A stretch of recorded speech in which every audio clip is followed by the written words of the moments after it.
description she does of the Portland hospital, the birth, that was completely fabricated.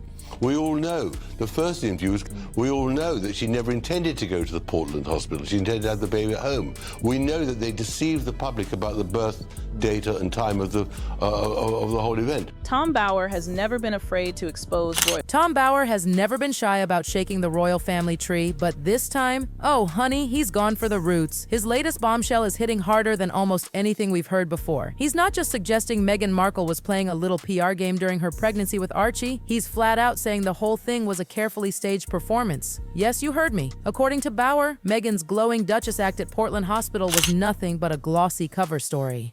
Behind the curtain, a totally different drama. Meghan painted the picture of the perfect royal mom-to-be, surrounded by top doctors at London's prestigious Portland Hospital, the whole scene straight out of a fairy tale. But Bower insists it was all smoke and mirrors.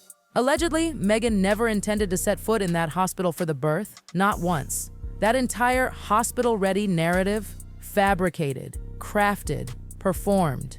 And just like that, the perfect birth story begins to crack. The inconsistencies didn't stop at the location. Oh no, it goes deeper.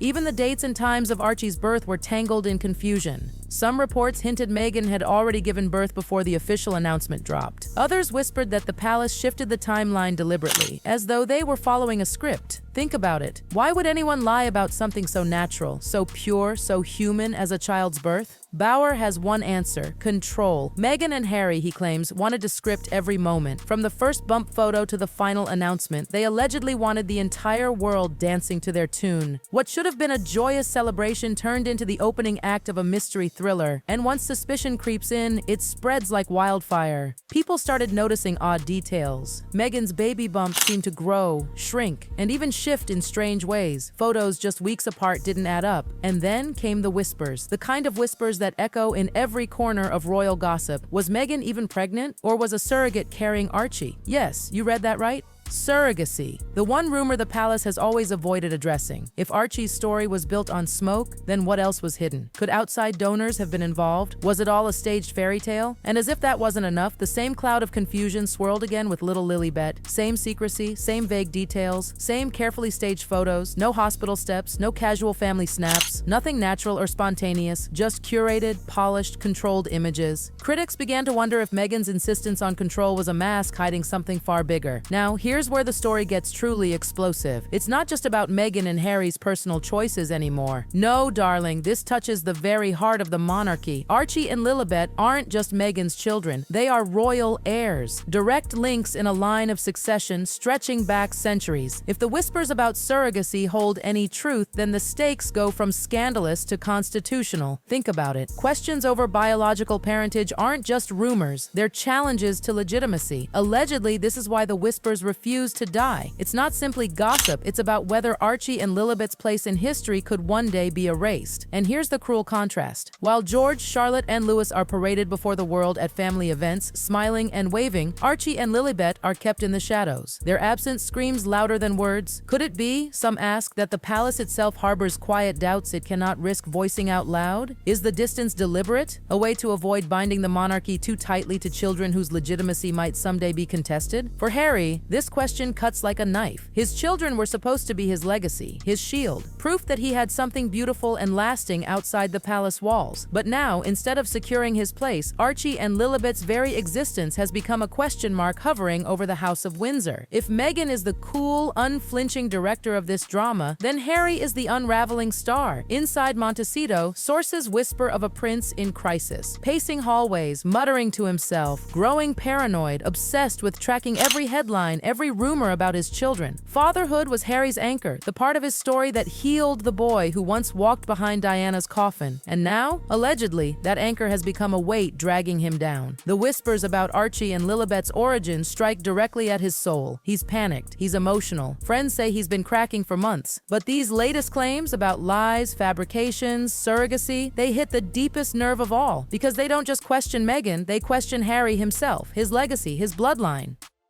And while Harry spirals, Meghan sits back, calm, collected, even calculating. Allegedly, she remains untouched, strategizing behind the scenes as Harry crumbles. She crafts statements, drafts legal threats, and manages their image like the CEO of their lives. The once proud soldier prince now looks frantic, fragile, and cornered, while the Duchess plays the role of untouchable mastermind. Neighbors in Montecito whisper about tension, while the palace maintains its eerie silence. But make no mistake, the cracks in this royal fairy tale are showing.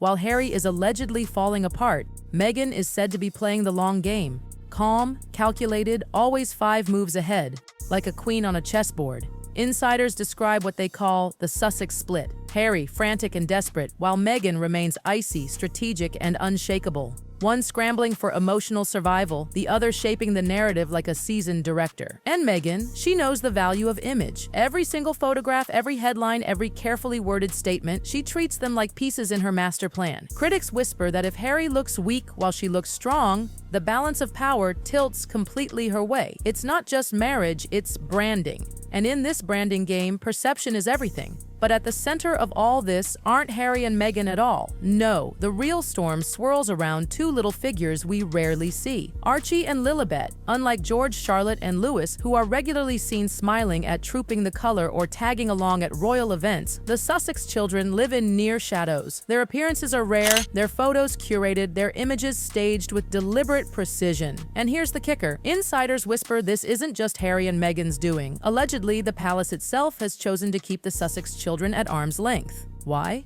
Quiet questions. Dangerous questions. Could their very legitimacy as heirs one day be challenged?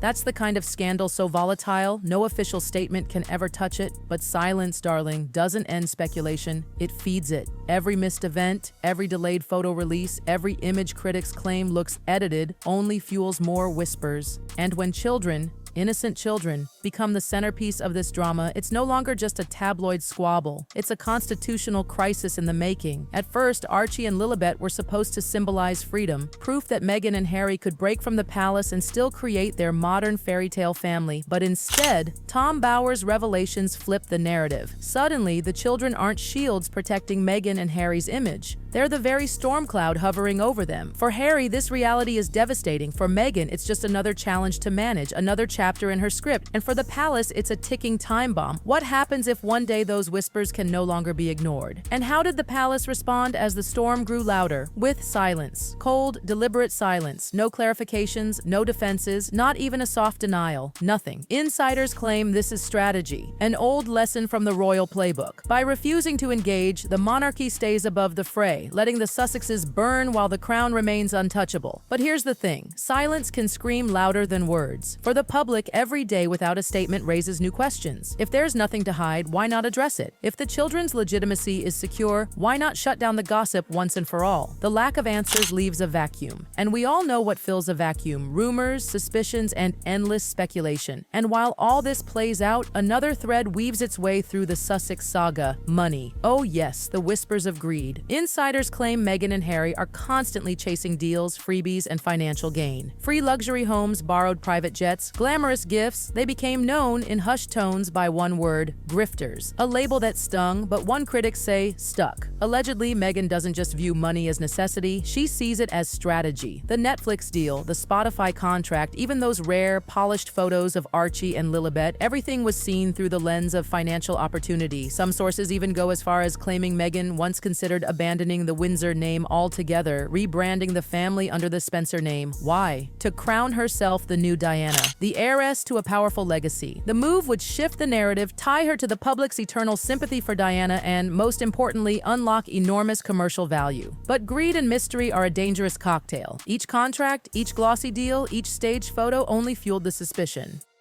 And when whispers of surrogacy collided with whispers of financial opportunism, the once fairy tale Sussexes began to look less like brave rebels and more like savvy opportunists cashing in on their royal ties. And so here we are, the end of this chapter, but not the end of the story. Tom Bower's revelations cracked open a mystery that refuses to close. Allegedly, Harry still spends sleepless nights pacing around Montecito, muttering under his breath as headlines pile up. Meghan, cool as ice, strategizes in the background, orchestrating her next next move. The palace watches silently, refusing to flinch. And the public? Oh, the public waits with bated breath, hungry for the next twist. Calls for DNA tests grow louder. Whispers of surrogacy refuse to fade. Archie and Lilibet remain shadowy figures, at the center of a storm that shows no signs of ending. And the monarchy itself, one of the oldest institutions in the world, now faces a question so dangerous it can barely be whispered. What if this fairy tale was built on a lie? That's the cliffhanger, darling. The truth is still locked behind palace walls, sealed in documents, buried under carefully crafted PR. Maybe it will never come out, or maybe one day it will explode into the open for the whole world to see. Until then, the Sussex saga rolls on, like a royal mystery thriller unfolding in real time. And make no mistake, this storm, it's far from over.